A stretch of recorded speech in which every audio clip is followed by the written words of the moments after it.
Aldi Bragi makin hancur, Ririn Dwi Ariyanti kepergok bersama Ijong di momen spesial. Aib lama dikaitkan. Harga diri hancur, Aldi Bragi malu sendiri segala aib masa lalunya kala bersama Ririn Dwi Ariyanti dikuliti. Selama ini diam saja, entah apa yang bikin Ririn Dwi Ariyanti tiba-tiba bongkar kehidupan asli rumah tangganya dengan Aldi Bragi. Walau sudah cerai, Aldi Bragi kini makan hinaan atas omongan Ririn Dwi Ariyanti. Sebelumnya Aldi Bragi juga hancur makan hinaan saat dituding pengangguran. Isu numpang hidup dengan Ririn Dwi Ariyanti juga menghampiri Aldi Bragi. Sementara Aldi Bragi hidup dalam hinaan orang, hidup Ririn Dwi Ariyanti malah makin bahagia. Ririn Dwi Ariyanti makin bahagia pasca bercerai, nasib melangsa menghampiri Aldi Bragi. Ririn Dwi Ariyanti diketahui meminta uang bulanan 20 juta rupiah dari Aldi Bragi, namun hal tersebut tampaknya belum terlaksana. Setelah cerai, Aldi Bragi tampaknya belum juga melaksanakan kewajiban tersebut. Beberapa waktu lalu, Ririn Dwi Ariyanti bahkan mendesak Aldi Bragi untuk segera membayar uang yang akan digunakan untuk kehidupan sehari-hari. Ririn Dwi Ariyanti mengatakan, Aldi Bragi belum menunjukkan tanda-tanda bekal melunasi kewajibannya. Sementara itu, Ririn Dwi Ariyanti baru-baru ini kepergok lakukan ini bareng Ijong. Mengisyaratkan ada hubungan spesial, keduanya tertangkap kamera sedang lakukan hal ini. Kali ini kedekatan Jonathan Frizzy alias Ijong dan Ririn Dwi Ariyanti tampak dibocorkan oleh Benny Simanjuntak sang paman.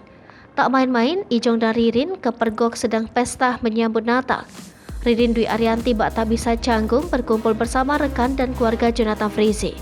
Diketahui beberapa waktu terakhir, publik memang dibuat penasaran dengan hubungan Jonathan Frizzy dan Ririn Dwi Ariyanti. Keduanya pun diisukan memiliki hubungan spesial setelah sama-sama cerai dari pasangan masing-masing. Bahkan dugaan kuat menyebut penyebab keretakan rumah tangga Jonathan Frizzy dan Dena Irvanka lantaran Ririn Dwi Ariyanti sebagai orang ketiga. Dena Irvanka sendiri kerap menyindir Jonathan Frizzy yang diduga telah berselingkuh. Namun hingga kini baik Jonathan Frizzy ataupun Ririn Dwi Ariyanti tak pernah bereaksi dengan isu tersebut.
Pemirsa Sri Popo TV, jangan lupa komen, like, dan subscribe, serta tonton terus berita-berita terupdate lainnya ya.